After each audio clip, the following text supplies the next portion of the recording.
0%.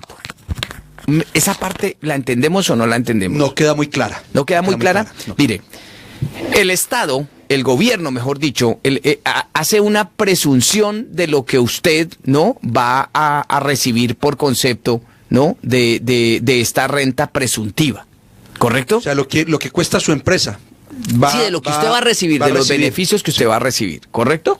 Entonces, ellos, el porcentaje anual estaba fijado en un 3,5%. Aquí estamos hablando de lo que pagan las empresas. Estaba fijado, tasado en un 3,5%. Pero con ese cambio que se ha hecho, se calcula que entre el 2019 y el 2020 ya no será del 3,5%, sino del 1,5%. ¿Cuánto le rebajan? 2 puntos. 2 puntos porcentuales. ¿A quién? A nosotros, las personas naturales, a los empresarios. A partir del año 2021 ya no será el 1,5%, será el 0%. 0%. O sea, eso que estaba en 3,5% pasa a ser 1,5% del 2019 al 2020 y del 0% a partir del 2021. Si yo lo que hago es aumentar el número de personas, ¿sí?, que me tributan dentro de la gente normal y corriente, es decir, dentro de las personas naturales, pero le reduzco impuestos, porque esto es reducirle impuestos a las empresas, inclusive al punto de dejarlos en 0 en 2 años, pues bueno, eso es. Es eso, yo no me le estoy inventando nada. O sea, le aumenta del 33 al 39 a las personas naturales, a las personas comunes y corrientes, sí. Y a los que pagaban el 3,5 se lo rebaja, se lo reduce a 0. Se lo reduce a 0 en 2 años. O sea, los ciudadanos van a pagar lo que estos otros dejan de pagar. Bueno, así de claro. Esa plata tiene que salir de algún lado. Claro. ¿Me hago entender? Sí. Porque además van a parar 11.5 billones en subsidios para las empresas. Los ciudadanos van a mejorar las empresas. Los ciudadanos van a sostener las empresas. Qué bien, y encima le vamos a dar las gracias. Y además no tienen ningún beneficio, porque empleo no van a generar. La ley también contempla medidas muy drásticas para los evasores. El problema es que habrá que ver si se aplican para todos o si veremos en la cárcel a nuestros vecinos o a nosotros mismos si nos atrasamos en algún pago por lo que sea. Una ley dura, explica el analista John Mario Parra. Pero, insisto, a ver si veremos empresarios tras las rejas. Las modificaciones introducidas por la ley de financiamiento, que básicamente contienen modificaciones de carácter tributario, le están dando cada vez más peso a las conductas ilícitas y están dotando a las autoridades de gobierno, particularmente a la DIAN, de instrumentos para controlar con más rigurosidad la evasión fiscal. Después de muchos años, finalmente el Gobierno Nacional y el Congreso aprobaron una ley que podría sujetar a grandes temas de delito fiscal a miembros de juntas directivas, a personas responsables de preparación de estados financieros y de impuestos, si por eventualmente alguna situación se omiten activos, se incluyen pasivos inexistentes o se toman decisiones que conduzcan a una reducción de impuestos de manera ilegítima, bien sea porque se toman o se dejan de tomar ingresos o se incluyen costos y gastos que no sean relevantes. Hay que tener cuidado y hay que tener presente que cada vez más el compliance tiene o puede tener consecuencias de carácter penal. ¿Usted se imagina un muchachito de estos trabajando por el 75% de un salario mínimo, que es el firmón de la empresa, el que firma? El día que llegue una investigación, no, mire, ahí está, porque es que establece ese tipo de medidas para los que son encargados de manejar los balances, presentar los estados financieros. ¿Y quiénes presentan los estados financieros? Los contables. O los contadores. ¿Cuánto gana un contable en Colombia? Depende de la situación del contable, no de la necesidad de la empresa. Pero son como nosotros, claro, profesionales que van allá, y ellos son los que seguramente va a ver usted. O gente sin experiencia que necesita ingresar. Porque el dueño de la empresa, ¿qué dice? No, eso fue el contable, yo para eso lo tengo, claro, para eso le pago. Y un contador bueno en Colombia es el que tapa. Bueno. Ahí es donde está la cosa. Por eso es importante. Pero existe también otro punto complejo. Se trata del impuesto a las ventas y al consumo. Impuesto a las ventas y al consumo.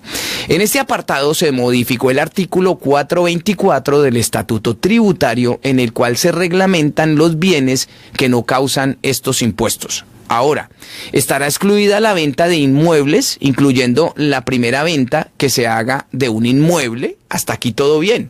Está incluida la venta de inmuebles. Uy, nos vamos a beneficiar. No vaya tan rápido. Siempre y cuando su valor no sea de 918.436.000 pesos colombianos. ¿Sí? Está excluida la venta de inmuebles, ¿sí? Exenta la venta de inmuebles, incluyendo la primera venta que se haga de un inmueble, siempre y cuando su valor sea de más de 918 millones. Para los demás no hay exención. No hay más. No, eso corresponde a 26.800 UVT. UVT. Ya le explico qué es el UVT, qué significa eso, ¿vale? Estos últimos estaban excluidos antes de la ley de financiamiento, así como la venta de vivienda de interés social y la vivienda de interés prioritario, las VIP, las llamadas VIP. Pero el problema es que las viviendas normalitas de la clase media, ¿sí?, son las que van a pagar los platos rotos. Porque usted o tiene una vivienda que supere los 918 millones, que levanten la mano los que la tienen, ¿sí? O tiene una vivienda que esté circunscrita dentro del concepto de vivienda de interés social, ¿no? O vivienda de interés prioritario, que es para los más pobres. Que esos, pues, ni grabando los tienen con qué pagar. ¿Me entiende? Entonces, el gran perjudicado con este apartado va a ser las clases medias. Esa casa de los 250 millones, de los 300 millones, de los 350 millones. Eso que puede costar una casa, ¿cuánto está evaluada la casa suya en Colombia, su familia? En 270 millones. ¿Y ustedes son ricos? No. Son una familia normal. 270 millones. Obrera. ¿Y usted, don Elmer? Yo creo que por ahí unos 180. 180. Bueno, pero entonces estábamos hablando de las 26.800 unidades de valor tributario, porque es la UVT, que la gente esto no lo conoce mucho. ¿Qué es eso? Dicen los libros de los expertos que la unidad de valor tributario, UVT, una sigla que a muchos asusta y prefieren no entender, es simplemente una unidad de medida de valor que busca estandarizar y facilitar el cumplimiento de las obligaciones tributarias de todos los colombianos. Sin embargo, antes se hacía por salarios mínimos. ¿Sí? Salarios mínimos legales vigentes. ¿Sí? Salarios mínimos. Mensuales. No. Salario mínimo diario legal vigente. Salario mínimo legal vigente. Pues esto se va a aplicar para todo, las unidades de valor tributario, las UVT, ¿no? Sin embargo, el actual plan de desarrollo establece el uso de esta unidad de valor para el pago de otros cobros estatales, además de los impuestos ya establecidos. Es un primer paso para desindexar la economía colombiana del salario mínimo, que era lo que se tenía en cuenta antes. Por lo menos así lo decretó el nuevo Plan de Desarrollo 2018-2022 en el artículo 48, que da vía a calcular los valores de la UVT, todos los cobros, sanciones, multas, tasas, tarifas, estampillas, presupuestos y costos estatales, ¿no?, que actualmente están denominados y establecidos con base al salario mínimo mensual legal vigente. A partir de la entrada en vigencia de esta ley, si la Corte Constitucional le da la bendición el día de hoy, se calculan esos cobros en unidades de valor tributario y todas las actualizaciones que tengan se deberán hacer con base a la unidad de valor tributario vigente. Ahora bien, usted dirá, pero esto es bueno, porque al final se tiene una unidad, ¿no? Y tal. Esto quiere decir que ahora la ciudadanía debe estar pendiente de la variación de la UVT. Ese es el problema, que no le dicen a la gente que esto es variable. Lo que pasaba con los UPAC. Sí. Y claro, cuando yo lo desligo del salario mínimo, que aumenta muy poquito, y cojo la unidad y la pongo aparte, y esa unidad sí que aumenta mucho, pues estoy perdido porque yo ahora voy a tener que estar pendiente de cuánto aumenta. Y le pongo un dato. Resulta que para la vigencia de este año, la unidad de valor tuvo un incremento del 3,35%. 3,35% y quedó levemente por encima del dato del índice de precios al consumidor, el IPC, que es base para el aumento del salario mínimo, porque ese quedó en el 3,18%. En plata blanca, el valor de la UVT para el año 2019 quedó en 34.270, que frente al año anterior aumentó 1.114 pesos, que eso pesa, porque estamos hablando de una unidad. Si ustedes cogen y desagregan eso en varias unidades, pues multipliquen por mucho más lo que corresponda. Le termino esto porque nos vamos con la asesoría jurídica y lo voy a partir en dos partes. Lo voy a dejar aquí y luego cuando termine la asesoría jurídica, por más pesados que esto signifique, voy a explicar el resto, porque hay mucho más que explicar aquí.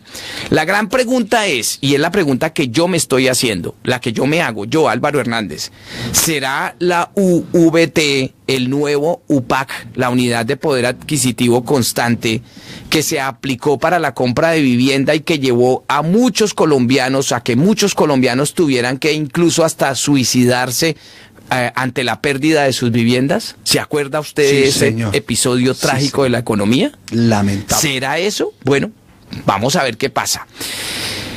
Bueno, más adelante, después de la asesoría jurídica, voy a continuar con la explicación porque me parece que es importante pues que lo tengamos claro. ¿Les parece? Muy bien. Venga, ok. Ya volvemos con la asesoría jurídica. Aviatur Viajes. Desde hace años somos una agencia seria y responsable, siempre trabajando con honestidad